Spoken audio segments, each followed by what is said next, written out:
Yep. I said it before and I'll say it again. Life moves pretty fast. You don't stop and look around once in a while, you could miss it.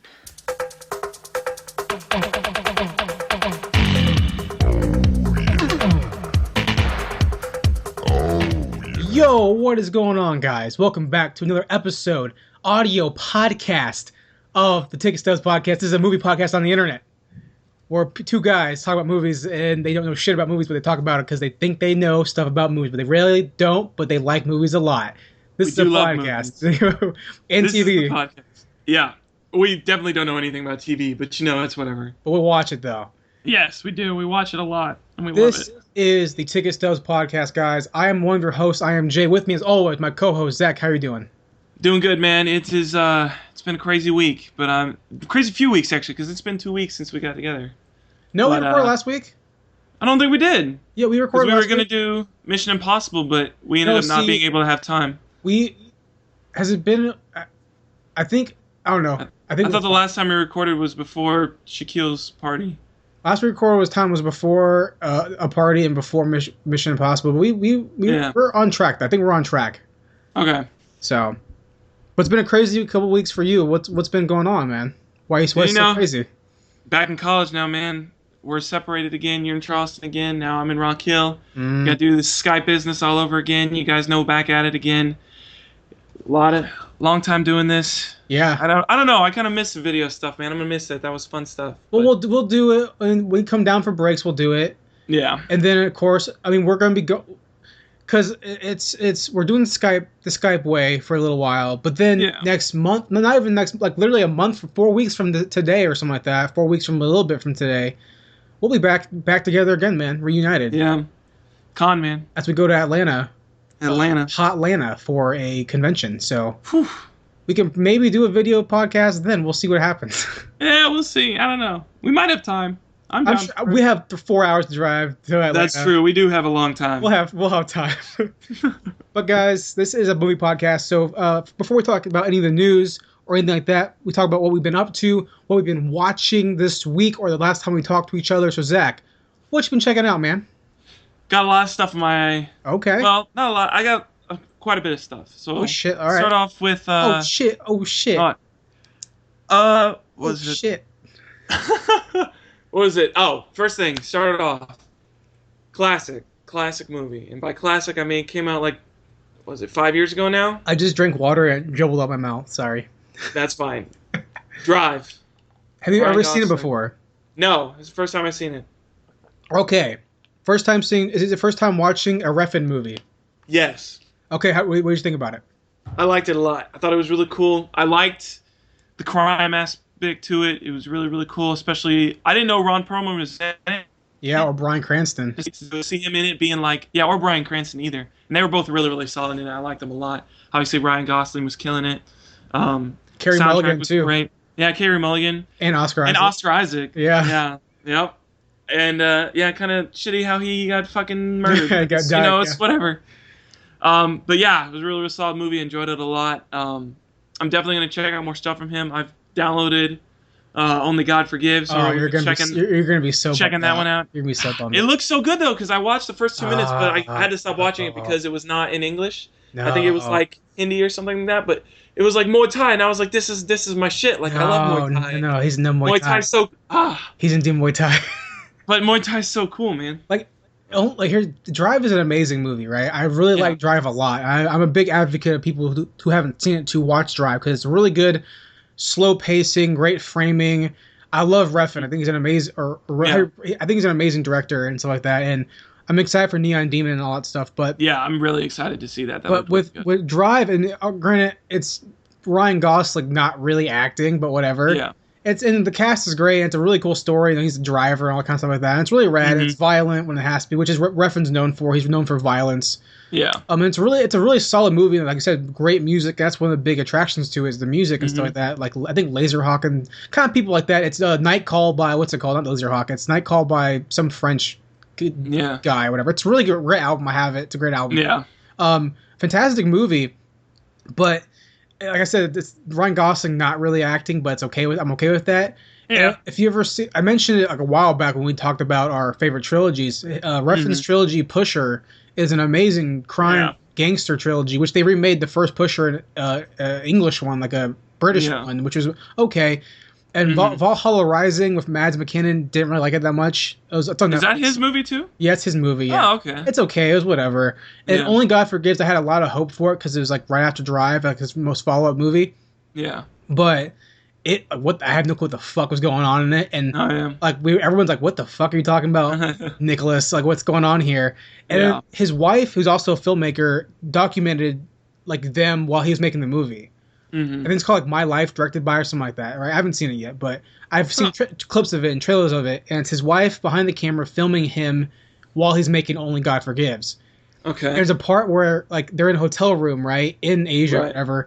And Nick Refn is like freaking out. He's like, I don't even know what this is about anymore. And I'm like, yeah, I know, Nick. Neither the fuck do we. Neither do we. No one knows what it's about because it makes no sense. Yeah. I don't know. I'm still probably going to watch it, though, eventually. I don't know. Oh, I mean, watch it. Watch it for sure. Yeah. Judge for yourself. Yeah. So, Drive. I watched You're Next. Okay. Which was I've never seen really, really good. No, I hadn't seen that before either. Well, because when I originally saw the trailers for it, it looked stupid. I don't know. It didn't look that cool. And then we were talking about it a few weeks ago because you were talking about The Guest, which is his second movie, or whatever, his movie that came out after You're Next. And you were talking about that, and then you said you went to see You're Next, and you said it was good satire, and I was like, I don't know how I feel about that, but like watching her like basically be the anti horror movie, like, oh, I'm gonna hide, and no, I'm gonna go and I'm gonna like kill these people and set traps for him, make him step on a nail and shit like that. It's hardcore, and I liked it a lot. I thought it was really, really solid. Like I mentioned to you when we were talking about it, like, you know, because I saw it with my buddy on his birthday. He's like, I'm gonna go see this movie, it looks really rad. I'm like, okay, whatever. People in masks, fucking The Purge. I don't want to see this shit. But in watching it, I thought it was garbage. I really hated it. But then afterwards, thinking about like, oh, it is a callback to slasher films. You know, it is like an homage to classic slasher films. You know what I mean? Yeah. While also being kind of like a dark comedy. It's a dark comedy type of deal. So after looking at it through those lenses, I'm like, okay, I get it, and actually it's not that bad of a movie. I still think The Guest is infinitely better. Yeah. Which, if you haven't seen The Guest yet, Zach, you need to watch it because that's on Netflix too. Yeah, I'm about to watch it pretty soon. Because like I was telling you guys before, and The Guest has the best soundtrack since Drive. Yeah. And because they're in the same vein, like 80s, like synthy pop, and it's like rad. And The Guest is an action film, not a horror film, but it's a action thriller, and it's a really solid movie. Okay. So I think he's doing another movie because it's him. He directs it, and then some guy writes them. They work together. Okay. And I think they're doing them. Oh, what are they doing? They're doing something next. They're doing a remake of something. I told you, I can't remember what it was. They're remaking something. Fuck it, I don't remember. Whatever. But You're Next. Yeah, it's pretty good. Yeah. So that was good. Wet Hot American Summer. The show or the movie? The movie. Okay, solid movie. This was it's a solid movie. It's really fucking weird. It's very like, I guess the only way to describe it, David Wayne, early 2000s indie film. It's very Poehler. Amy Poehler, Bradley Cooper being gay with what's his face, fucking what is it? Elizabeth Banks looking mega hot, so hot in this movie. It's a funny movie though. Yeah, it's a really funny movie. I enjoyed it a lot. I think it was really cool. And then you've got Christopher Meloni being that weird cook who has like, I don't know, some weird infatuation with like inanimate objects or something. Have you watched the Netflix series yet? I haven't yet. Neither have I. Apparently it's really good, though. I bet it is. I mean, a lot of people are saying it's really good. I think it's funny that it's a prequel. I think that's really funny. Yeah. And they're obviously like older. Yeah, and apparently they like make fun of the fact that like they're all like older all the time. That's good callback writing. Yeah. I like that a lot. Yeah. So I haven't seen the movie in so long though. It's 2001, right? When it came out? Yeah, 2001. I haven't seen it since probably 2000. I didn't know it was 2001 when I originally saw it. Because I originally saw it on Netflix, and I was like, oh, what's that? And then it said 2001. I was like, that's an old-ass movie. Yeah. And then it had like has all these people in it, all these people from like SNL and all this other stuff. It's crazy. Yeah, definitely. I think to me it shows how much better Bradley Cooper is at comedy than The Hangover. Yeah. Like The Hangover is not a good example of how funny he can actually be. Like, this is a better example of what he can do. Yeah, So I agree with that. I gotta watch that show though. I gotta see that. Yeah, I know. I'm gonna watch that pretty soon too. And then the last thing I watched, not really a movie or a TV show, but it made me laugh, so I wanted to talk about it. I watched Dimitri Martin's new stand-up special. Oh, live as whatever. Live when this was filmed or whatever. Yeah. At the time. At the time, yeah. That was funny. I enjoyed it a lot. I thought it was really I good. am a huge Dimitri Martin fan. I've been since I was a kid. Yeah. I think he's such an innovative stand-up, and I love comedy. You know, I love comedy. Yeah. And the fact that like his last album came out like a couple years ago, so like to see a special was really nice to see that again. I like the special a lot too. I watched it as well. Yeah. Yeah. I enjoyed it a lot. I did miss his board though. I missed his guitar, and I did miss his drawing board.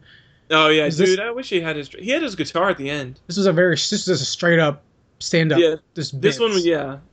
He only had the guitar and the harmonica at like the very last like 5 minutes or something like that. Because I mean, he's known for. And he didn't do his drawing board yet. I love the doodles. I think they're funny.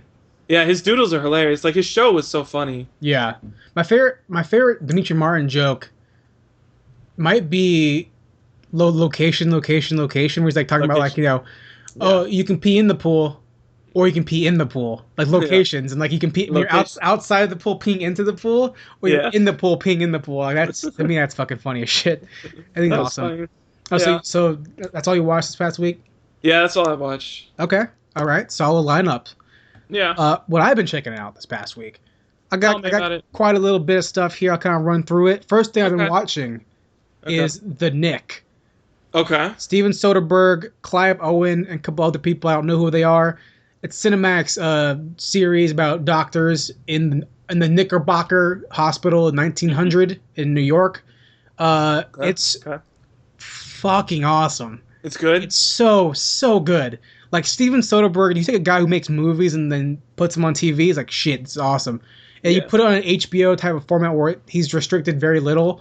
Mm-hmm. It's such a great, well-written show. Yeah. And Clive Owen is super awesome for the role. I do feel like his accent kind of is like a little bit like, I can hear his English accent kind of peering through a little bit sometimes. Yeah. But other than that, it's fine. Really well written, really well directed.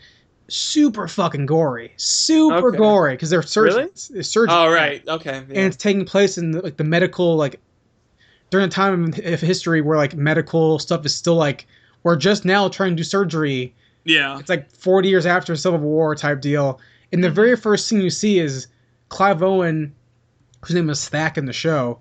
He's a famous surgeon in New York at the Nick, and him and his team are working on like ways to successfully have pregnancies, right? Like because at this time in history, the leading cause of death for women was being pregnant. Right. So they're trying to figure out ways to safely get the baby out. And the first scene you see is them cut open a lady's stomach while she's like pregnant and she's alive, and they pull a baby out, and then she dies. Like that's the first thing you see. And it's a really gory show, but it's really great and really not fun. It's just like it's drama. It's a really good drama. Okay. And the second season comes out pretty soon, I believe. I bought it on Blu-ray. That's how I watched it, but. Word. Solid show. Check it out if you haven't seen it yet. If you like House, definitely. It's like House, but with more gore. 1900 and gory. Okay. Next thing I watched was a very popular movie. I watched this again for the second time. Very popular movie. It came out, I think, last year, 2 years ago, I believe. Spike Jonze's Her, with Joaquin Phoenix, Amy Adams, Scarlett Johansson. Solid movie. I mean, I'm pretty sure it won Oscar for Best Original Screenplay. So. Great visuals, great directing, nice writing. In reality, it's a 2-hour long music video, but other than that, it's fine. It's a lot of like random scenes of like music playing and like Joaquin Phoenix's character like, looking out a window. But it's really an interesting story. Everyone loves the movie Her. If you talk to anyone about it, they bust nuts over it. They think it's an amazing movie. I think it's good. I don't think it's a fucking amazing movie. Yeah. But it's a solid movie, and I enjoyed it for what it was. And Joaquin Phoenix, obviously, is Joaquin Phoenix. He's good in everything he's in. Yeah. He's really good in it. And Scarlett Johansson, for a character who's never in it, she's just her voice the whole time. Mm-hmm. She's so hot. Like, so hot. So I watched Her, and then I watched a Jackie Chan movie. Okay. Which you were there when I bought it. Police Story Lockdown. It's the most recent Police Story installment. Kind of like a reboot from like 2004. They did a reboot as well. There's a 2013 reboot. It's more of a gritty, realistic, non-comedy version, which made it fucking suck. Like, it wasn't funny. Oh, it wasn't good? Yeah, the grip was kind of crappy. The fighting actions were shitty. The stunts were not even there, really. Jackie Chan acted really, really well, but in terms of the movie as a whole, it sucked. Don't watch it. Okay. So don't see that. Go back and watch their first one. That's way better. Next thing I watched was another indie classic film that came out when I was in high school. I watched in high school, and I thought it was garbage. Okay. Nick and Nora's Infinite Playlist. Never seen that. Michael Cera, Kat Dennings, and Jay, what's his name? Jay from This Is the End? That guy. Oh, I fucking hate that guy. Jay, yeah, he sucks dick, but whatever. But Michael Cera, Kat Dennings, hated it in high school because I was very Michael Cera fatigued in high school. Yeah. He was in everything, like, all this shit. Juno and all that shit. Yeah, and then I thought he wasn't very funny. This movie is actually not bad. He's actually pretty solid. Nick Nora's Infinite Playlist, because I like it now. I enjoyed it the second time watching it. Okay. The chemistry between Michael Cera and Kat Dennings, I love Kat Dennings. It's solid chemistry, fun movie, indie kid's wet dream, because they all talk about indie music all the time. But other than that, fun movie. It's a good lighthearted comedy rom-com type deal. And if you like indie music, you're gonna love this movie. Right. Next thing I watched again for the third or fourth time now. Okay. Another indie kid's wet dream is Amélie, which is a French movie. Everyone's seen this movie before. Everyone loves Amélie. If you don't like Amélie, then people get mad at you for it. I will say this on record: it's one of the most happy-go-lucky movies I've ever seen in my life. Okay. It's a fun movie. Have you ever seen it, Zach? No, I haven't. Actually. Okay, watch Amélie when you get a chance. Amélie, it's a solid movie. It's a rom-com type deal. French movie. Really, really fun movie. You will fall in love with Amélie so fast. Okay. So fast. Like the character, you'll fall in love with her so fast. The actress is Audrey Tautou something. She plays the French girl in the Da Vinci Code. Okay. It's one of the movies you really have to see, and people say that all the time. You need to watch Amélie. You need to watch Amélie. Yeah. I 100% support it. You have to watch Amélie. You have to watch Godfather. Have to watch Back to the Future. You have to watch Blade Runner. You have to watch Amélie. Not saying they're all as good as each other, but you have to watch them. They're all solid films. Okay. So Amélie is a really good movie. Watch that again for the third or fourth time. Okay. Fun movie. Last movie I'm going to talk about. Okay. Once again, Indie Kid's Wet Dream. Okay, here we go. Zach Braff, Natalie Portman, Garden State. No, never heard of this movie. Rom-com came out, I believe, 2004, I believe. It's a rom-com about Zach Braff's character, who's an actor in New York, or actor in L.A., goes back home to Jersey after his mom dies. Right. He's kind of weird. Natalie Portman's kind of weird in it, but it's Natalie Portman, so I fucking love it. Mm-hmm. It's a good movie. Again, indie kids love this movie because it's a cult classic indie film. Okay. Very fun, well written. Zach Braff wrote it and directed it, so. And Zach Braff from Scrubs, right? Zach Braff from Scrubs, yeah. Yeah. Okay. Zach Braff. It's a good movie. Check it out if you like rom-coms that are indie films. If you don't like those movies, you're gonna hate this movie because it's like the quintessential indie film. Almost. Yeah. Like when you think about indie kids, indie films, this is that movie. Okay. But it's a fun movie. I like it a lot.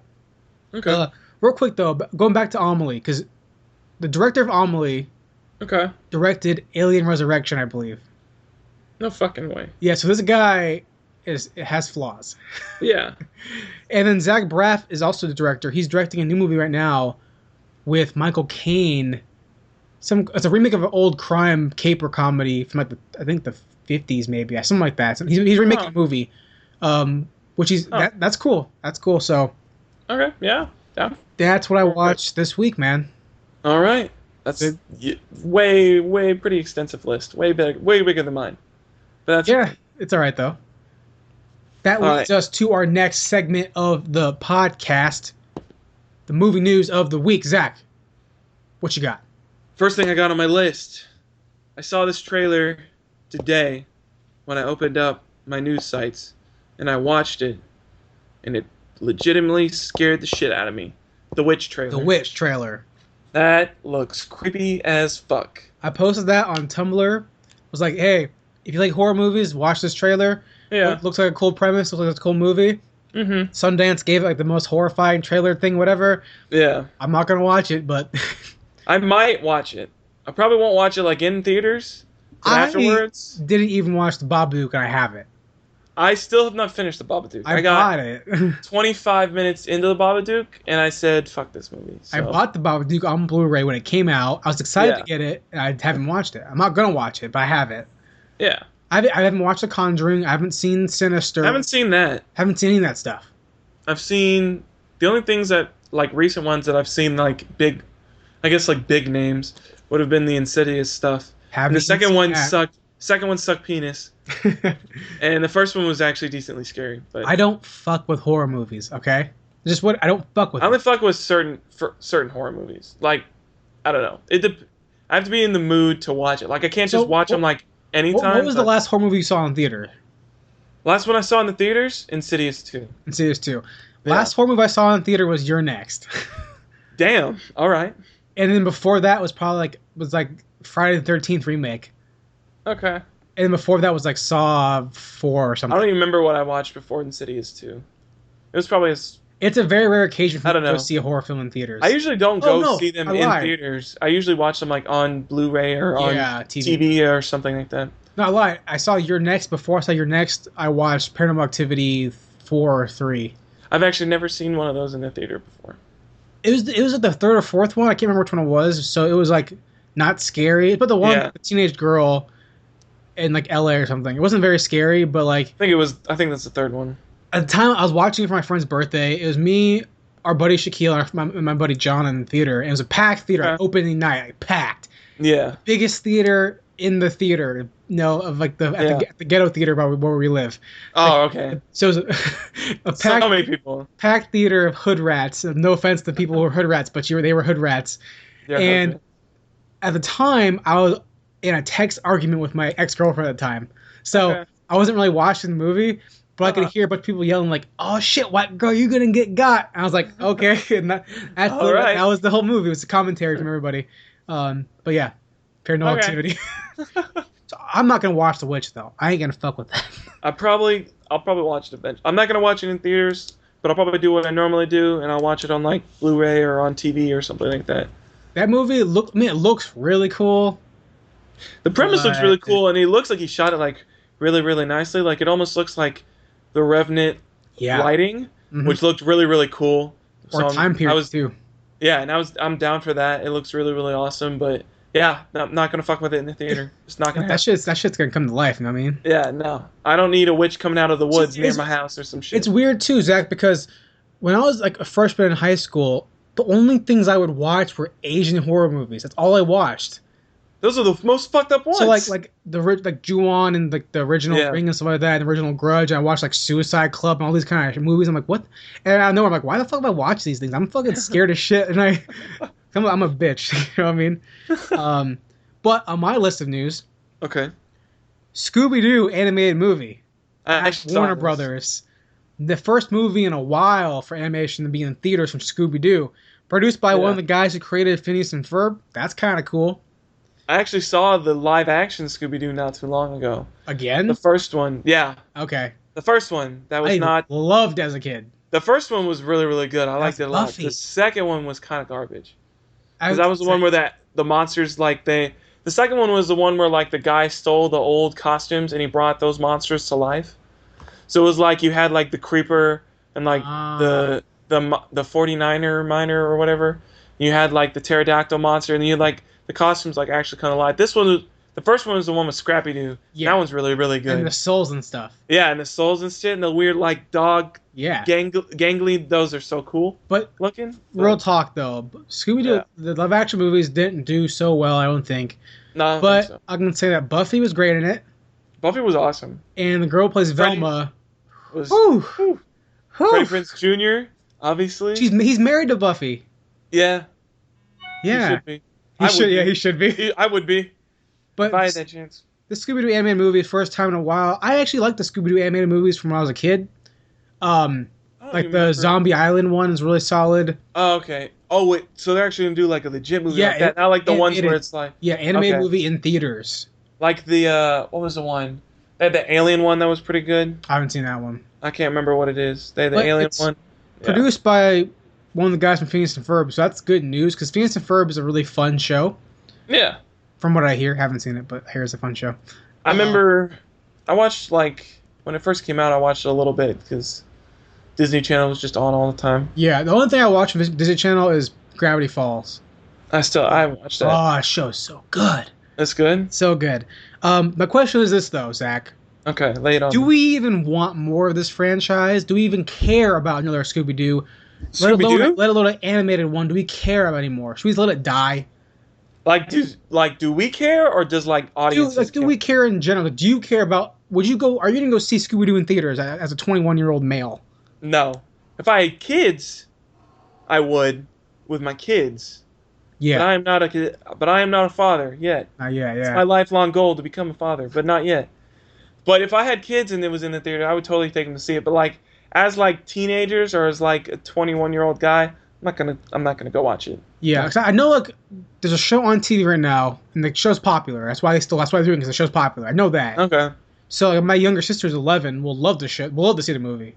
Yeah. That's how I'm gonna see it, is by going with her. But in general, I feel like Scooby-Doo is one of those franchises, right? Where it's been going on for so long from Hanna-Barbera. It's been going on since the 60s or 50s or some shit like that. You know what I mean? It's been on for 50 years. It's been going on forever. Other things die the fuck out. The Jetsons die the fuck out. Flintstones Yogi Bear, Flintstones died. Scooby-Doo ain't gonna fucking die. Nah, that thing is the one thing that she made that will not die. I'm gonna be 60 and they're gonna be fucking they're still gonna be cranking out Scooby-Doo. So that's Scooby-Doo. What you got, man? Scooby-Doo. Flash Season 2 teaser came out. Freezer. Sorry, I got caught in my words for a second. The teaser came out. It showed almost nothing except that apparently the Flash gets bat signal. And it looks fucking stupid. Why? He's the Flash. I'm actually not... I don't understand, but it was a bat signal and it had this little lightning bolt in it. And I said, that's fucking stupid. It makes no sense. Dumb, dude. He doesn't need a bat. He doesn't need a signal. He runs around. That's what he does. Fuck he doesn't that, need man. a signal. Some bullshit. Yeah. Are you excited for the second season? I'm excited to see what they do with Jay Garrick and Wally West and all this other stuff. And they got some new villains they're introducing that I'm excited for. So I mean, I'm decently excited for it. I don't think I'm excited as I was for season 1. Season 1 was really, really good. Do you care about the fact that they have a black Wally? Nope, don't care at all. It's the same thing. I give the same argument. Yeah, it was the same thing with Iris and when they cast Michael B. Jordan as Johnny Storm. It doesn't matter to me as long as you can make it make sense. Yeah. And it makes sense to have Wally be black anyways because Iris and Detective Joe are black. So it makes sense if he's black. That just goes together. So it doesn't even matter anymore because now there's a precedent for him being black. So it's not like he's out of the blue. He's an African American. No, his whole rest of his family's African American too. It makes sense. So I'm down for it. I think he should have been an Asian guy. Whatever though. Whatever. Fucking me. Should have been Hawaiian. Yeah, for real. Samoan or some shit like that. Yeah. I still haven't even seen a single episode of The Flash. It's really, really good. I like it a lot. I take your word for it, but at the same time, I'm kind of over superhero shows right now. Okay. I mean, I agree with you. I bet The Flash is really solid. Yeah. I mean, I'm done with Arrow forever. I'm pretty much done. I'm not going to watch it ever again. I don't know. I'll try to watch season 4, and if it's garbage like this first 2 episodes, I'll probably quit. I probably will be. His costume looks super rad, though. Well, the costume's only one part of the battle, man. Yeah, I know. Fantastic Beasts and Where to Find Them has begun production. Principal photography in England. Whew. Eddie Redmayne. The guy who did the last Harry Potter movies. Something Yates. You got Colin Farrell. Farrell? Colin Farrell. Oh, okay. And a couple other people are in it, and I'm very excited for this movie because I'm in Harry Potter mania right now, man. I'm reading the fuck out of Harry Potter. You're at the height of your Harry Potter-ness right now. Yeah, I'm only 10 years, 15 years too late, but whatever. Nah, you're never too late for Harry Potter, man. Those fans will always be there. See, the thing is, I'm devouring these books, man. I'm loving the books. I was to say, where are you on? Because last time I checked, you were in the middle of the second book. I haven't read the book in 3 days because I've been busy with movies and stuff like that. But I'm in the third book, and if I read the first book in 1 day. Yeah. I knocked that shit out because I'm a fucking adult. That's the easiest read. I can read these books, you know what I mean? Yeah. Yeah, I'm excited to get to the next books. I'm kind of bummed out for it to finish, but I'm really enjoying it. So, seeing that this movie is because the actual book Fantastic Beasts is just like a textbook type thing. Yeah. So then there's actually a story and a screenplay that's written by J.K. Rowling. That's really rad. So Okay. I'm really excited to see what happens with this. I don't like Eddie Redmayne at all, but I think his face actually fits in with Harry Potter. Okay. If he looks like Stephen Hawking a little bit still. Okay. Has the glasses and shit like that. Yeah. So I'm excited for it. It's going to be a cool movie, I bet. It's going to make a ton of fucking money, I bet. Oh, yeah. It's going to make And a fuck ton of money. Comes out in theaters, comes out in cinemas, and on November 18th, 2016, if you're a person not from America, because we don't call it cinema, but Yeah. if you're from the UK, Alright. the cinemas. What do we got? Rebecca Ferguson set to join Emily Blunt in The Girl on the Train. Mm. I'm down for this. Mostly because... That's the Fincher one, right? I think so, yeah. Oh, wait, I thought Fincher was doing the Strangers on a Train. Strangers on a Plane. Strangers on a Plane? That's what it was, right? Is that what it is? I thought it was a train. Well, I think they're changing it to a train, aren't they? Or to a plane? Are they? Oh, I mean, I don't remember. Okay, Girl on a It could Train. be, yeah. That's a book too. Yeah. But I have no idea what it's about. But Rebecca Ferguson, it's hot as fuck. Mission Impossible 5, she's a really good actress. I like her a lot. Emily Blunt, we've already talked about her before. What else is she in? Do you know? Rebecca Ferguson? Yeah. I don't know. I don't think she's been in much else. She's Swedish, I know that. Yeah. I haven't heard of anything else like big that she's been in. Anything Emily Blunt's in, I'm already kind of interested in because Emily Blunt's really, really solid. Mm-hmm. Rebecca Ferguson, I didn't care for her that much in Mission Impossible. I thought she was cool. Don't think she was amazing or anything, but then again, it's Mission Impossible, so I'm not looking for a fucking Oscar performance. Yeah. But she's cool in it. I mean, she's cool. I would check it out. It's Emily Blunt, so. Yeah. Star Wars Episode 9. Lots of news. Colin Trevorrow is directing. Down for it. So, Colin Trevorrow of Jurassic World and of the other movie he did, the other indie film he did of Aubrey Plaza and Mark Duplass, I believe. He's directing it. That's cool. Okay. Trevorrow obviously did a pretty knockout job of Jurassic World. Yeah. Excited because really I was good job. Posting on Tumblr that the fact that Episode 7 is J.J. Abrams, fantastic director. Yeah. Right? He's a good director. Oh, yeah. I think he honestly might be the closest thing we got to a Spielberg right now. I can see that. While Spielberg is still alive. I mean, like, he makes movies very classically like Spielberg does. Yeah. He just adds in a lot of lens flares. Mm-hmm. Yeah. Other than that, he's like Spielberg kind of. Nothing too fancy about his movie cutting. Yeah. Episode 8, Ryan fucking Johnson. Yeah. Master storyteller. That guy flips the game. He's making our Empire Strikes Back. Yeah, he's gonna flip the switch because Colin Trevorrow isn't that out there in terms of how he directs a movie. Yeah. Ryan Johnson's a little out there in terms of how he directs a movie. Yeah. So, because Ryan Johnson's he's the indie guy. You know what I mean? So I'm excited to see what he does with Episode 9. But we have 3 heavy hitters back to back to back. Yeah. That's solid. Then we have a shit guy named Gareth Edwards directing a movie that you have a shitter guy. Fuck him.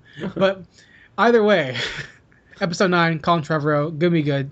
So I'm excited for that. Down for it. Let's see. ZORO Reborn. I saw that. It's getting a reboot apparently. I'm down for it. I love ZORO. I love the ZORO movies. I always have. I've only seen the show and I've only seen episode 1. I've only seen the first movie. The first movie. The second movie was not as great. But the first movie is fantastic with Anthony Hopkins, Antonio Banderas.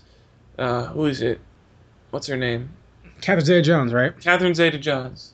Really, really good. I enjoyed it a lot. It was really weird as a kid. I loved the show.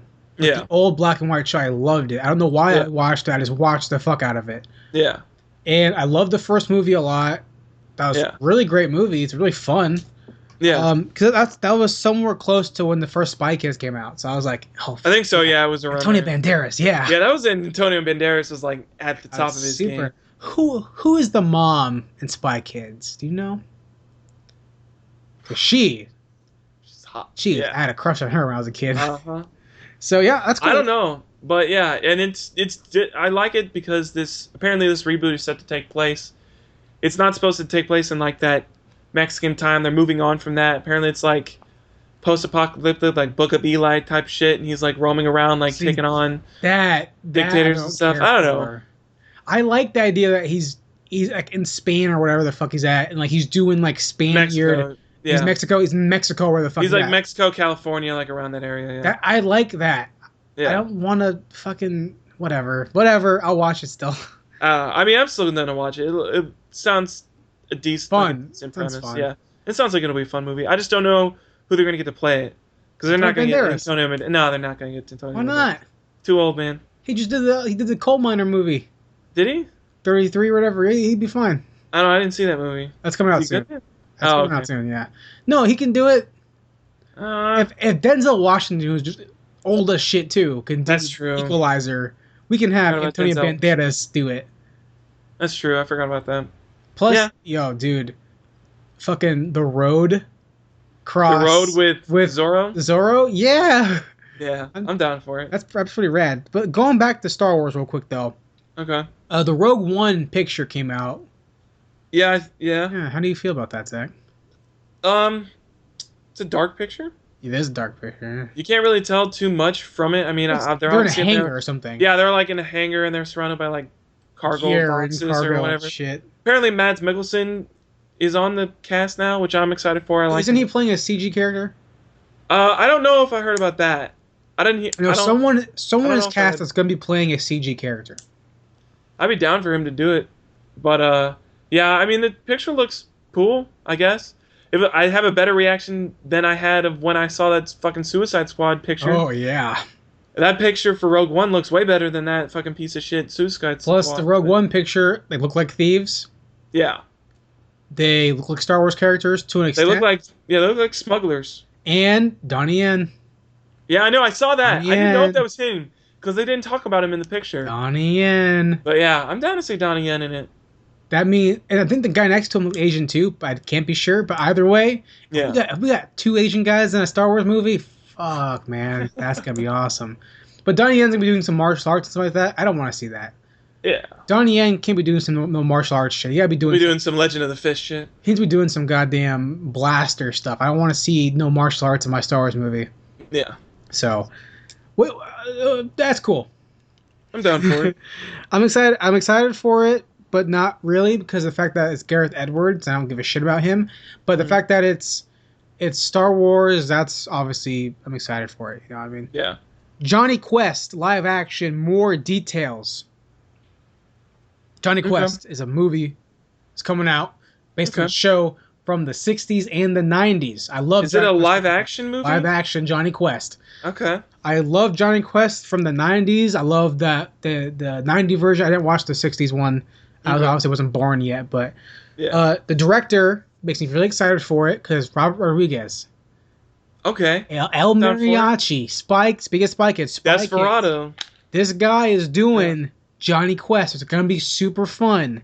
Mm-hmm. The producer, Adrian Askarich, spoke to Collider and said this, that it'll be it's going to be a faithful adaptation, of the 60s show. It's going to have the main cast and, quote, it'll be Indiana Jones meets James Bond, end quote. That's really cool. I'm excited for that. And oh fuck yeah, that's gonna be super cool. I'm down for that. Yeah, that sounds really awesome. Sure. So, and these whole ideas of taking shows that have been gone for a while and then giving it the treatment of live action, that's rad. I mean, there's certain things I don't think need to have that, but Johnny Quest is a really fun series. I think that can really benefit well from it because it is an Indiana Jones type of show. That's kind of cool. So we'll see where that goes. A great director, obviously, fun director who makes really fun movies. I'm excited for sure. Down for it. All right. Let's see. Prometheus 2 delaying Aliens 5 because apparently Ridley Scott is producing on both and he wants Prometheus 2 done before Alien 5 starts. So is he directing Prometheus 2 though? Yeah, he's directing Prometheus 2 and then he's helping to produce Blomkamp's Aliens 5. Blomkamp's failure of a movie probably. I don't know. We'll see. He's still working on the script right now, so here's what I'm gonna say about Alien, dude. Okay. Fucking end it. Yeah. Stop. Make a new franchise. Make a new franchise. Yeah. Stop it. It's done. It's dead. Yeah. people are gonna watch it because they're gonna hope it's gonna be Alien 1 or Aliens again. But guess what? It's not gonna be. It's not gonna be. Not gonna be. Because even Aliens wasn't even fucking Ridley Scott, so it don't even matter. So no, stop. Yeah, because you'd have to get James Cameron to come back and do it. And he's too busy right now. He's way too busy. He's doing like 5 sequels of Avatar. Exactly. He's way too busy. He has stuff to do. He's got his own aliens to deal with. Speaking of James Cameron, you know what I saw at the mall today? I was walking past FYE and I saw A giant cat person. I saw a billboard for like a sign for coming soon to Blu-ray, Terminator Genesis, and I was like, "Fuck that movie." Fuck that movie. I'm fuck Alien too. I'm excited. Prometheus sucked. Yeah, Prometheus It was sucked. very pretty. It was nice looking. Yeah, and it had cool And they had- cast. Yeah, they had pretty solid cast. Who you had? Charlize Theron, Idris Charlize Elba, Theron, Idris Elba, Michael Asian guy, Fassbender. Michael Fassbender. that one chick who's in but some other shit. The one girl that I can never say her name. Yeah, the redhead chick who's in a bunch of other shit. I don't know. I can't remember her name. It's like Rooney. Is it Rooney something? Rooney Mara? Not Rooney Mara, is it? I don't know. No, I have no idea. I just threw out a name. Numi Rapace, whatever. Numi. You tell me all the time, Zach. You always tell me. I always ask you her name. And you always give it to me. I do? Yeah, she's from The Drop, and she's in Child 44. And Nomi Rapace? Yeah, that girl. Yeah, she's in it. She's great. Oh, I had no idea. She's awesome in it. Yeah, the movie sucked though as a whole. Yeah, but yeah. Well, that's all I got for news. What you got? Anything else for you? What We Do in the Shadows sequel revolves around werewolves in the next one. Yeah, still need to Down watch for the first that. one. Sounds awesome. Ronda Rousey is petitioning to be Captain Marvel. Fuck with you, Ronda Rousey. Fan art or some bullshit. Fuck Ronda Rousey. I don't know. She can't act worth shit. Yeah, that's what I was. And you're not even like, just not even like enough looking like. Trying to Carol hop on the Danvers. coattails of LeBron James. Yeah, from fuck out of here. Being an athlete who. Listen, hey, Ronda Rousey, you're a cool fighter and all, and you are pretty, but at the same time, you can't act worth shit. Yeah. Expendables, you sucked in it, didn't you? Was she in Expendables? I bet she was. I bet she was. She was in. But You she know what sucked. other movie? What? That piece of garbage that she was in? What was that? Entourage. Oh yeah. Oh, she's an Entourage. Yeah, fuck out. Entourage. Rousey, you can't act worth shit. The last piece of news. Here's hold on. Talking about Captain Marvel. Yeah. This has been. I want Charlize Theron. This is my thing. Nope, I want you're Charlize wrong. Theron. No, I'm You 100% right. I want Charlize Theron to play it. I think she'd be great. She would Fantastic. I'm suck down. as it because she can't play that character. I'm telling you right now. This has been a fan favorite pick for Captain Marvel for a long time. Okay. Starbuck from Battlestar Galactica. Google it right now. Starbuck. See this girl. I forget her actual name. Her name is Google Starbuck from Battlestar Galactica. She's in Longmire as well. Wait, is she the Cylon girl? She is not a Cylon. It's weird how to describe what she is, but she looks like Captain Marvel, and she plays a tough character in everything she's in, like Captain Marvel. Kara Thrace. Yeah, that girl. That's the same. That's her character's name. That's her character's name. Katie Sackhoff. Katie Sackhoff is the perfect pick for Captain Marvel. She acts already like her in all the roles she has. She's tough as shit, and she still has the prettiness of her to play that character. Also, her boyfriend's Carl Urban. Oh. So, she's perfect. Charlize Theron is too skinny, not tough enough. I don't care how the fuck Furiosa made her seem. No. No way. Also, Ronda Rousey I wanted her before sucks. Furiosa because that's... I don't want Ronda Rousey. I don't. Also, I want Charlize Theron. there's better... I don't stand by Charlize There's Theron. a better answer. Don't make fucking Captain Marvel movie. Don't make It's too late. It's already on the docket. It's there. The docket can be changed, dude. Don't matter. Cut it out. No one, it's gonna suck. Don't watch. No one likes Captain Marvel. I love Captain Marvel. Pick a different girl. I don't care. You want to make a feminist movie? Go for it. Pick a different female character. I don't know who the fuck else there is. Make a Black Widow movie. What are you talking about? It's right there. Just make a She-Hulk movie. Why are you not... I watched that. Why are you not making a Black Widow movie? That's stupid. She's like the best character in that thing. She's the most depth she can be a spy movie. It's rad.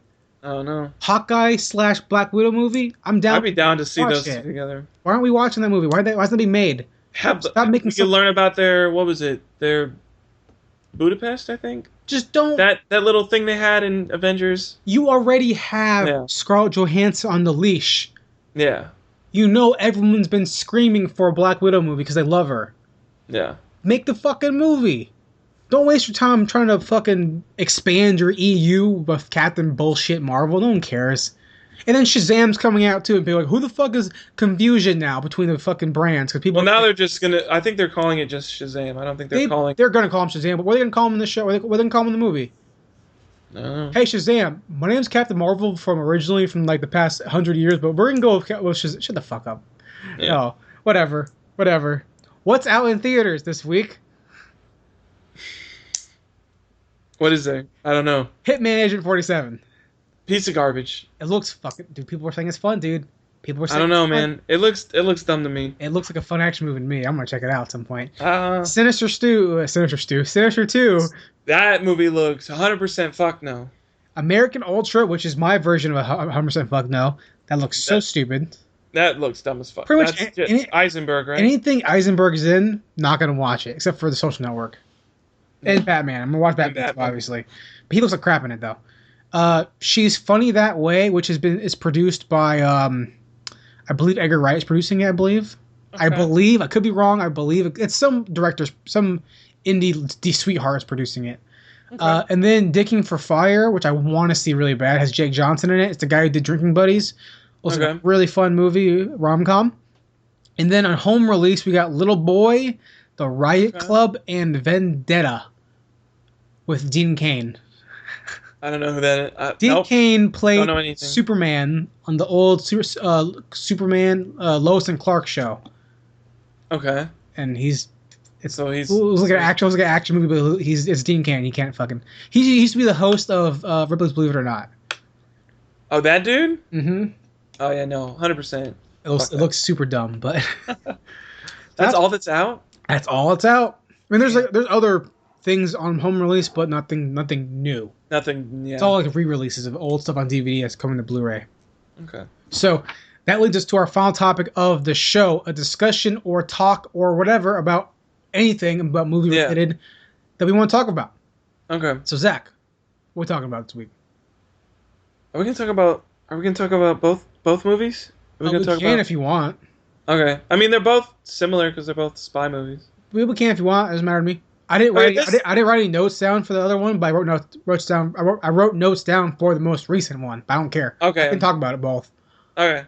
We're gonna talk about Mission Impossible 5 and The Man from U.N.C.L.E. I'm gonna talk about Man from U.N.C.L.E. first because I think it was a better movie. Sure. I have notes for that, so it's good. I liked it a lot. So for those of you who don't know, Guy Ritchie, Armie Hammer, Henry Cavill, Superman. For those of you who don't know who Henry Cavill is, Armie Hammer was Lone Ranger. You got two really cool chicks. Alicia. One of them is the main girl is Alicia Vikander. The other one's Emily something. It's like Emily Debrocky or something. Debrocky. Real quick before we continue, is the bad girl in this movie, is she Jordan from Great Gatsby? Yes. No, she's Daisy from. Oh no, wait. No, she's not. She's Jordan, right? That's her. Jordan. Yeah. Is that her? I could confirm that's her. Yeah, that's her. She's okay because she's fucking awesome in Great Gatsby. Yeah. Okay, sorry. Keep going. Yeah, she's really good in this movie too. You got Hugh Grant, who's kind of in it a little bit, not as much. I would have liked to see him more actually, because he actually kind of a cool character. But yeah, all-star cast, lots of big names in here. Writing was pretty good. I liked the story a lot. I thought it was really cool, like homage to like Cold War spy stuff that's actually been going on a lot recently. A lot of like Cold War spy films have been coming out. I'm down for it. I thought it was really, really cool. The action was really, really nice. Armie Hammer and Henry Cavill had really good chemistry together, so that was awesome to see. And they both actually acted decently well. Unlike their other movies. Unlike Armie Hammer's previous film, like Lone Ranger. God damn. Or Henry Cavill, as some people think he's debatable as Superman. I think he's decent as Superman. But yeah, I mean, they both acted like really solidly well in this movie. I enjoyed it a lot. What'd you think? So Man from U.N.C.L.E. I mean, we've been excited for this movie for months to come out, you know? Yeah. It's we both really enjoyed Guy Ritchie a lot. Mm-hmm. And the movie it's a fun spy movie, so we're both really excited for it. Yeah. And going into it, I watched it in IMAX. Okay. I haven't seen an IMAX movie since I was in middle school. I don't think I've ever seen it. Okay, yo, that was the way to go, man. I want to see Star Wars in IMAX. Oh, speaking of Star Wars, see it. I saw the trailer for Star Wars in IMAX. Oh, yeah. I almost cried. It's good. Like, legit, I felt tears swelling up. Like, not even joking. Yeah. It looked really good. Tears. I was like, yo, dude, it's Star Wars, man, IMAX. Yeah. And then back to back to trailer to Batman vs Superman. Didn't cry, but it looked good. Yeah. Either way, I saw Man from U.N.C.L.E. in IMAX, which was super grad. The movie itself was a really, really, really fun movie. Yeah. What I expected to be 100% was what I thought it was going to be. What it was. I didn't expect anything above it. I didn't expect anything below it. I got what I wanted. Yeah. I got what I thought I was going to get, and I was happy with that. Yep. Like you mentioned before, it's a callback to a bunch of that era of spy flicks, that era of like the original James Bond type of style of film. Yep. Kind of quirky, kind of like things make no sense sometimes, but it's okay because it's a spy movie, so you go along with it. Yeah. Like, it's a fun movie, and with Guy Ritchie, you expect fun. Like, you don't expect it to be like a fucking Alejandro Inarritu movie. You know, it's Guy Ritchie. You expect Game of Shadows. You expect Sherlock Holmes 1 or something like that, or Rock'n'Rolla, you know? Yeah, which is why I think... or something like that. Yeah, and like, I give Guy Ritchie props because he is a really good guy at reimagining a boring franchise. Or a dead, like, Sherlock Holmes was not like that before. Yeah, no, he was a boring guy. He was like the fucking BBC one, a boring guy, blah, blah, blah, blah, blah, right? Yeah. Guy Ritchie's like, yo, fuck that shit. I'm making this guy a badass. And then Watson and Sherlock were both badasses, you know what I mean? It's action-packed, fun, super intense, fun movie. It's fast-paced. Yeah. Man from U.N.C.L.E., a little bit slower paced, a little still fast, but still slower. Yeah. Really solid movie, fantastic directing. Yeah. I think the directing was really fantastic, but what really stole the show for me was the writing. Whoever, I forget his name, but the guy who co-wrote it with Guy Ritchie. Okay. They really nailed the humor in the writing. Like, there's so many good, like, they'll have a setup for an innuendo joke, and they won't say anything because the sound effect will fill it in, or it'll get called back to a different thing. Like, it's really, really, really solid, funny, humorous, sexual tension writing that you would expect from a 60s spy movie, which is almost self-aware of how corny 60s spy movies are. You know, I mean, like take it back, like fucking, you know, I don't know, fucking Dr. No or whatever. Like, really, they're corny. Yeah. And this movie's almost self-aware about it. Like, we know that you're gonna expect to see a corny spy movie, and we're gonna give it to you, but we're gonna know we're giving it to you. Yeah. Because we're fans of it. So that's why I feel like I had a lot of heart in that. I would definitely agree with that, yeah. You mentioned Henry Cavill's performance in Superman. I think this is probably his best performance so far that I've seen. I would definitely agree with that, yeah. It's definitely because even though his accent, I knew he's British, I knew his accent was very forced to play an American guy, but it really worked for who the character was, a very suave, debonair kind of guy, and the accent worked really well. He knocked out of the park, I thought, in terms of playing that kind of thief. Spy guy. He's really good. It matched really well. I think what I liked about his character the most is that he wasn't like your typical spy. Like, he wasn't a spy to be a spy. Like, he's not James Bond. He's not doing this for Queen and Country or all that bullshit. Like, he's a thief that got caught and now he has to work it off. Yeah. And on the side, he's like, yeah, I'm still gonna steal shit because I'm still making money. I only care about me, so fuck you guys. I thought that was really, really cool to see. A good dynamic between the fact that, like, you have the character that I don't even know his fucking name. You have Armie Hammer's character. Oh, his character? I have no fucking it's name. Like, was it like Ilya or something? I think it's like Elliot or something. Like is that his fake name or his real name? I think that's his real name. Okay, so you have Napoleon and Napoleon Solo. So you have him. You have the dichotomy between, like, you expect the guy to be like, a show came out Cold War era. You thought that the American guy would be the one who's like all about country and shit like that. Like, no, he's a thief, baby. He's a fucking thief. He didn't give a fuck about America. Yeah, he didn't give a shit. Like, after the war, I'm stealing stuff. Yeah. Which is really cool because you have a character like Armie Hammer's guy who's super about his country, but in reality, he's not. He's more about just proving that he's not his dad. Yeah. Right? And you have a guy like Henry Cavill's character, Napoleon Solo, who's like all about himself and making the cash money. So you have a good dichotomy there between the two of them. So I really liked it a lot. It's a really, really solid movie. I think one of my favorite Guy Ritchie movies, honestly. I mean, I love Lock, Stock, I love Yeah. Snatch, and they're fun movies, but this movie, there's a lot to digest in terms of his British movies, you know what I mean? Because you have to decipher everything they're saying. I mean, as an American, you have to decipher what the fuck they're saying. Yeah. Especially in Snatch, like it's like stop talking so fast, and your accents are so heavy. But like Sherlock Holmes and this movie, they're so fast, and the plots are very simple. Yeah. That you can like enjoy it, just enjoy this fun movie. I agree. Armie Hammer, again, best performance of his career so far. Not hard to do, I don't think. I think the only other thing he's done is the Lone Ranger. So. And his accent was pretty good, pretty solid. Yeah. Accent. He actually was pretty convincing Russian guy, which I was surprised by. I was like, oh, he actually can act. All right. Yeah, right. And then the girl plays the German girl. I think I think Alicia Vin Cotter that's her. She was pretty solid, pretty cool character there in terms of the actress, whatever.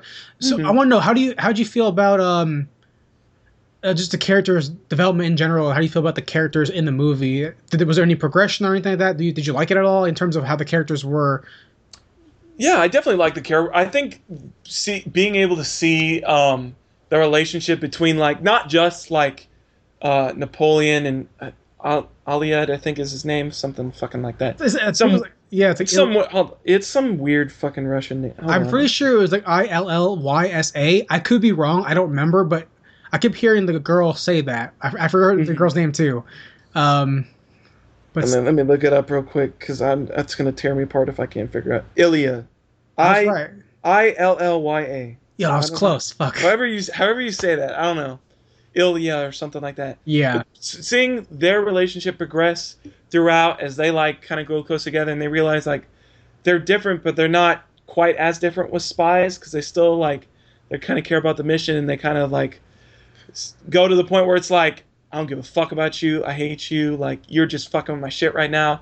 To you got my back, I realize this and all that kind of stuff, but also seeing like what her name escapes me, Francesca, I think, or something like that.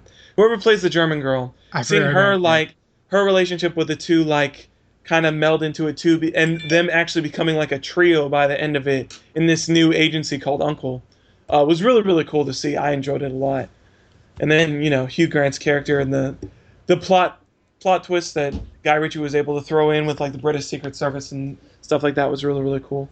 I love the fact too that in this movie, you almost at the start expect her to fall in love with Napoleon. Yeah. Because of who he is. He's like the swag master kind of guy. But it's like from the get go, he doesn't even try to hit on her. He's like, no, I'm here for work, dude. Like he doesn't care about her at all. He's here on point. Like if I want to get my goddamn pussy, I'm gonna get some. I'm not gonna worry about you. Or he got his own shit. Yeah. So like he like there's no interference between him and Ilya. Like he's like standing back. He's kind of hanging out. I agree. I like seeing them kind of progress over the movie as opposites in the beginning, towards somewhat friendly at the end. Yeah. You know what I mean? Like, especially with him giving his watch back. And, you know what I mean? Like, all kind of stuff like that. That's really cool to see. It was a really funny movie, like I mentioned before.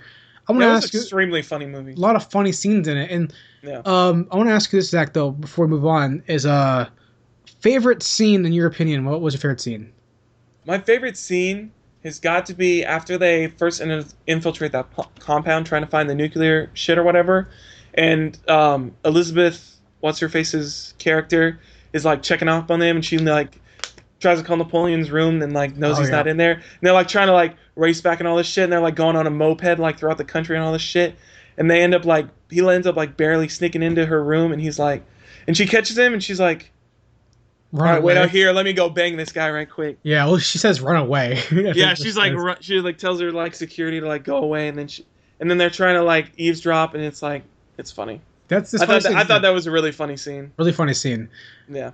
And then the very next scene she puts him to sleep and basically sets him to death. But it's whatever. I love that too. That scene particularly when she laces the drinks with the he's like putting his pillows down, like getting. Yeah, I've been here before. He's like, I've done this before. I don't want to hit my head. My favorite scene in the movie is. I mean, there's a lot of great scenes in the movie. My favorite scene was really easy to pick for me because it's the fucking very first scene. Oh, okay. The whole extraction scene. Car chase. Yeah. That whole scene is so well choreographed and such a fun, like, yo, intro to the movie, balls to the wall, we're going in. That's really great. That's a really great way to open a movie and get you into your tension in. Really happy with that. That's my favorite scene in the movie. There's a lot of other funny scenes, like the scene where there's the boat chase scene and Napoleon's in the truck eating his sandwich, eating the sandwich, and drinking the wine. That's funny. That's a really fun scene. Hilarious. Yeah. I do have some gripes though. Okay. My gripes are the fact that, and they aren't huge gripes, but they're gripes. Yeah. They do the thing where they show one side of a conversation, and then they'll cut to it back to it in a couple minutes to see you can see the full combo. Yeah. But it's kind of like, yo, I'm not fucking stupid. Like, I know what the fuck was going on. I'm not dumb. Yeah. Like, don't cut like the scene where she's telling her uncle that the Russian spy and the U.S. spy are listening in on her conversation or whatever. Mm-hmm. He's probably outside, and they don't show that, but they show Armie Hammer's face listening to it, and he starts running. You're like, okay, cool. It's obvious what happened, yeah. It's obvious what happened. And then they cut back to the full combo, like, literally 3 minutes later. Like, you don't have to insult my intelligence by doing that. We know that's happening. Now, it's obvious that she turned him in. Like, it's not now, if you cut it, like, 45 minutes later, and it's a really intricate scene, makes complete sense. But for it to be, like, 5 minutes later, and we know what the hell's going on. We know that she turned on them. We know that. We can already infer that from the fact the army's running. Yeah. You know that, you know what I mean? And Napoleon gets his drink laced, so you know it's pretty obvious. Exactly. And like in the whole scene, like she's in the hotel and she gets the call and says the meeting is set. We know what she's doing. We understand she's turning on them. Yeah. So I don't need to see their conversation again. Now maybe some people do, but I think most people will get she obviously flipped on them. Yeah. That is my only gripe in the movie. Is that was kind of force fed down my throat. I was kind of like, it didn't deter from my enjoyment, but I didn't ruin the movie for me. But I definitely thought like that didn't have to be there. That didn't have. I could see that. Yeah. No, I can understand that. Zach, final thoughts on Man from U.N.C.L.E. If you haven't seen it yet, go see it right now. Good movie, solid, one of Guy Ritchie's best. I enjoyed it a lot. It was really, really good. And definitely, if you want to see Armie Hammer and Henry Cavill actually acting well and seeing what they can actually do, this is the movie to see. I agree, and my final thoughts on Man from U.N.C.L.E. are this. Guy Ritchie needs to direct a Bond movie. Okay. I can see it. So does Matthew Vaughn. That's simple. Matthew Vaughn, it for sure does. Because Guy Ritchie and Matthew Vaughn, they're bros. Yeah. They're buddies. Because Lock, Stock, and like Matthew Vaughn produces a lot with him, I believe. Oh, he does? Oh, okay. Yeah, they like one of Guy Ritchie's first films was like produced by Matthew Vaughn. Okay. So they work together. They know each other. Kingsman is pretty much Sherlock Holmes type of style. You know, like Matthew Vaughn makes very similar movies to Guy Ritchie. Yeah. They click really well. They both need to make a Bond movie. I don't know how, but they need to. I'm down for it. Those are my final thoughts, Man from U.N.C.L.E. I agree with you, Zach, though. If you haven't seen it yet, go check it out. It's a really fun movie. I know. You're tempted. You want to go watch Straight Outta Compton. I understand that. Guess what? I'm not going to see it. I'm not going to either. On the pure how I'm going to be a rebel. And I'm not going to fucking see the biopic that everyone says is good. I believe that. I bet it is good. But I ain't going to put the money into that goddamn pot. Yeah. I'm going to support Guy Ritchie. I was about to say, when I saw that Straight Outta Compton did better, I was like, why? I knew it was. I didn't see. I actually didn't know that they were coming. I didn't know they were coming out at the same time, and then I saw that and I was like, Guy Ritchie got screwed. But it still did really well. Yeah. So I'm happy with it, and I'm going to support. Yeah. I will support Guy Ritchie over NWA any day of the week. I don't give. Oh yeah, 100%. I'm not saying the movie's bad. I'm just saying I'm not going to go watch it in theaters. Okay. So. That was Man from U.N.C.L.E. Solid movie. Check it out if you haven't seen it yet. Yep. Last movie that we're going to talk about. Mission Impossible 5. We don't have notes on this, I guess. I don't, personally. Yeah. I just don't write notes in general. I'm more free flow off the top of my head, straight to the beat, cut to the chase. I write bullet points I want to talk about. Okay. Deal. But Mission Impossible 5, we both watched it not too long ago. It It was a good movie. I liked it a lot. You can hear the way less enthusiasm about this movie. I thought Man from U.N.C.L.E. was definitely a better movie than Mission Impossible 5 was. Yeah, but Mission Impossible 5 was still a good movie. I don't know if it was or not. I thought it was. I thought it was still pretty good. I can't tell anymore. I enjoyed Tom Cruise, Ving Rhames, Simon Pegg going back at it, doing their thing. Jeremy Renner, Rebecca Ferguson stars. I liked her a lot. Thought she was really cool as the like double, triple agent, whatever the hell. Triple agent, yeah. However many agents she was. Well, double she agent. was a lot, yeah. But I enjoyed it a lot. I thought the writing was good. I thought Man from U.N.C.L.'s plot was better, but I thought Mission Impossible 5 was still a fun movie. And it was, I think the only gripe that I have about Mission Impossible 5 is that it was typical Mission Impossible 5 and that it was a little hard to follow until the end where they like neatly wrap everything up. But it's like when you're getting in there, there's a lot of plot points that they have and they spread them all out at once and then by the end they wrap them all together. But it's like for that first like hour or so, you're like, okay, where the fuck is this gonna go? Because there's so many different so much different stuff going on at once. But yeah, because Man from U.N.C.L.E. was very like to the point, like ba ba ba ba ba ba ba. Look, I agree. Mission Impossible: Rogue Nation is a fun movie.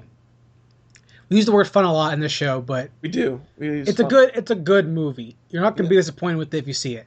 Yeah. And if you're a fan of Mission Impossible, you've seen it already, you like it a lot. That's cool. It's a solid movie. Performances from everyone were fine. Tom Cruise was Tom Cruise. Becca Ferguson was Becca Ferguson. Simon Pegg was great. Jeremy Renner was Jeremy Renner. It was a solid movie. Yeah. Solid movie. Alec Baldwin was Alec Baldwin. That being said, it was a solid movie. It wasn't Man from U.N.C.L.E. No, it was not. The director, to me, was lazy in Mission Impossible. Okay. Seeing Mission Impossible first, and the following week or whatever, seeing Man from U.N.C.L.E. shows you a director who makes just regular movies, and a director who is innovative, and a director who thinks things through and puts care into his shots. Because Man from U.N.C.L.E. had fantastic editing, fantastic directing. I'm not trying to compare it to, I know that, but Mission Impossible just, after seeing Man from U.N.C.L.E. was so boring and bland to me, and cookie cutter almost. The whole stunt scene, the airplane stunt, I don't give a shit about that. That wasn't cool at all to me. Okay. The building in Ghost Protocol was way cooler to me. Yeah. That was whatever. I like the diving scene. I didn't care for it, but the diving scene. Cool. I mean, it's just to me like the writing. We have a syndicate. I've seen that before, bro. Mm-hmm. They're stealing. They're agents who are dead, who aren't really dead, are working for an anti-agency. I've seen it before, bro. What's the point? Okay. What was their goal? What was the syndicate's goal? They didn't explain it. To do stuff and kill people. Shut the fuck up, writer. The writing was garbage. Writing was bad. It was bad writing. It wasn't funny very often. Simon Pegg was funny because that's Simon Pegg. Yeah. Other than that, it wasn't that good. The action wasn't that great. The fighting wasn't that great. The spy wasn't that great. Like, all in all, it was an inferior spy movie. Oh, yeah. Like, in every level, it was an inferior spy movie. Although I think more and more Mission Impossible has gotten away from being spy movies and they're just like action thrillers now. Oh, sure. Which I'm fine with, but yeah. They're all spies, like... Yeah. Even the car scene was like, okay, whatever. Yeah. I guess it's cool. Oh, the awesome 20-minute motorcycle chase. Shut the fuck up. That wasn't even that cool. Wasn't even that good. I'm just railing on this movie because it wasn't that great. Okay. And like it was okay. It was okay. It was I enjoyed it. It was solid. I thought Ghost Protocol was infinitely better. Okay. And so it's like I just feel this franchise is going downhill now. In terms of what I can expect, whereas like franchises like James Bond are just going up. Yeah. You know what I mean? Like they're innovating. They're making these solid movies. Mission Impossible is like just and it's weird because Mission Impossible is based on a show too. Yeah. And so is Man from U.N.C.L.E. Were they made around the same time? I'm gonna guess so. So either way, Mission Impossible is based on a TV show. Man from U.N.C.L.E. based on a TV show. Yeah. Man from U.N.C.L.E. had a director who put care and thought into his process. Yeah. The director of Rogue Nation wanted to copy Brad Bird from Ghost Protocol, And we knew we were gonna get one big stunt from Tom Cruise.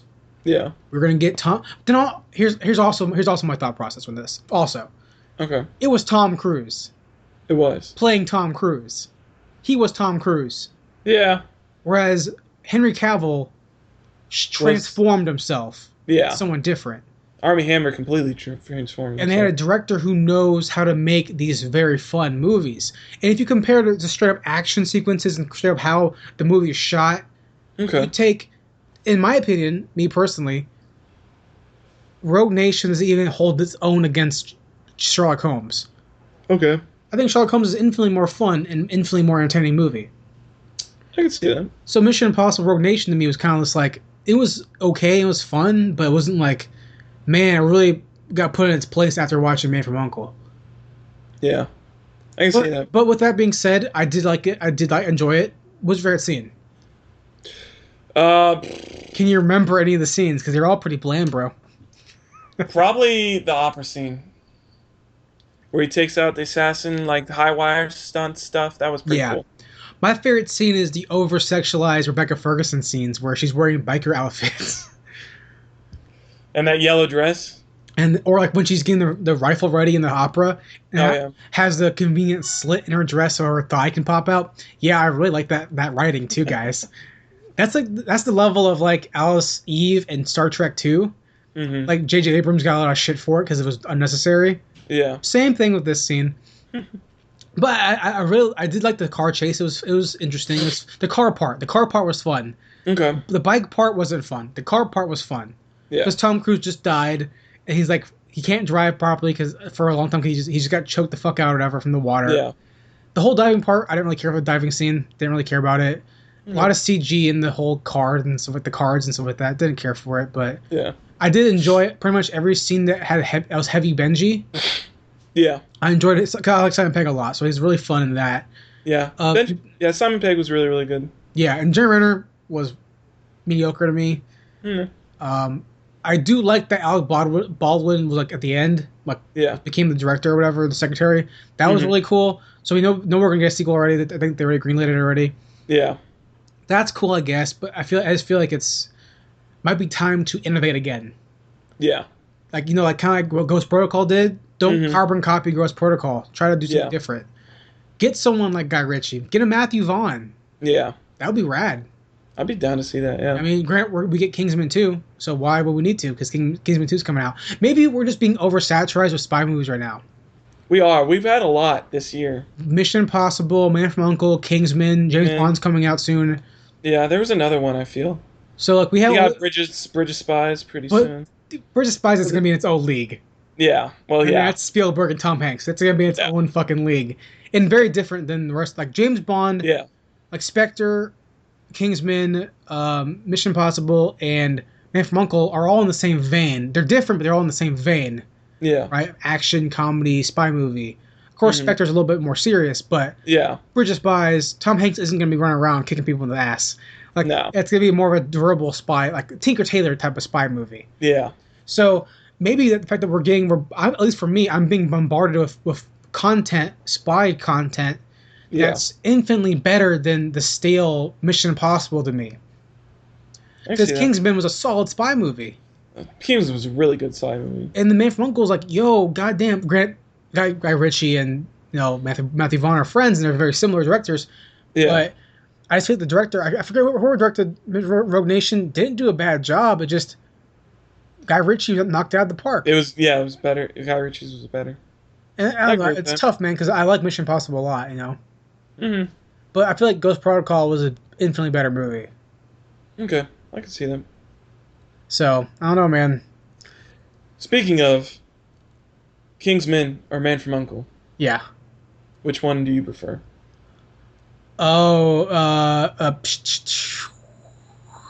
One's a comic book movie and one's not. I think Man from U.N.C.L.E. is probably better.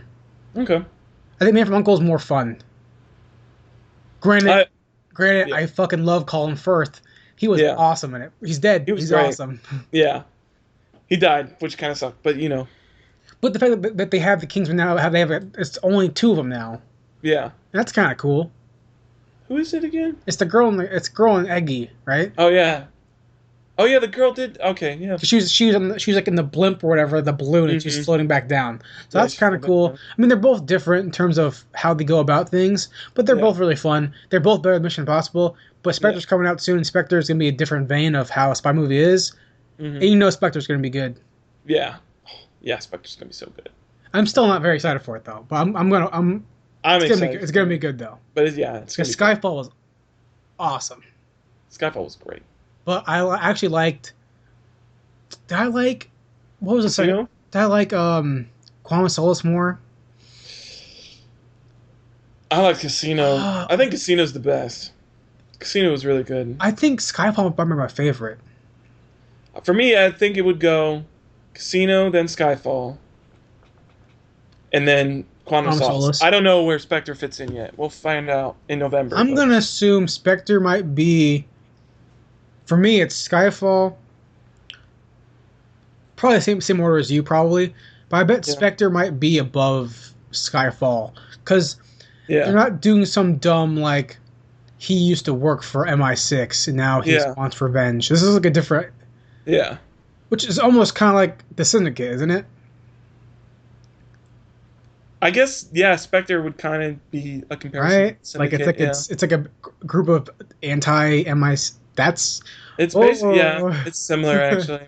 All now that I'm right. thinking about it, because it's actually like, and he kind of I think actually he ends up like disappearing from MI6 to try to go after Spectre, which is what Tom Cruise. Yeah, I actually. Because didn't they it's gonna be a really similar movie. Weren't they like? Wasn't like Q like or whatever like? You gotta. I'm so close to them. It's like that's fucking Ethan Hunt. That's what Ethan Hunt is doing. Oh well, it's gonna be better than Mission Impossible though. Oh yeah. Any final thoughts though, Zach, on Mission Impossible? Any positive thoughts on the Mission? I mean, I enjoyed the movie overall. I thought it was fun. I mean, Man from U.N.C.L.E, it is better, but I still think Mission Impossible wasn't a terrible movie. It's not terrible. It's not a terrible movie. I would definitely say if you had a choice between the two of those, see Man from U.N.C.L.E, but Mission Impossible is not bad either. Yeah. If you're watching TV at one point and you see it on TV, watch it. Yeah. Now at the same block on a different channel as Man from U.N.C.L.E, watch Man from U.N.C.L. Yeah. My final thoughts on the movie is that it's a good movie. It's fun. Yeah. If you're going to the movie theater, you're going to the cinema to see a flick, and you want with your buddies and you want to see a fun movie, Man from U.N.C.L.'s your pick. Yeah. So. I would agree. All right, guys, that's it for this episode of the Ticket Stubs Podcast.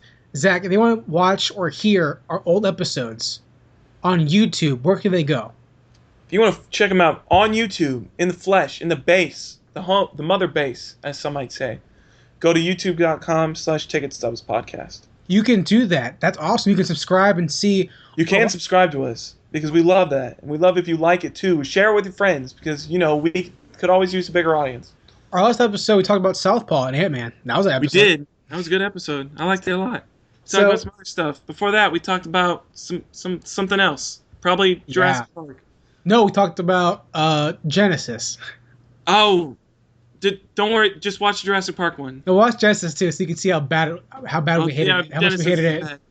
So, thanks a lot, guys, for listening to this episode of the podcast. We'll see you back next week for a new episode of the Ticket Stubs Podcast. Check you later, guys. See you guys.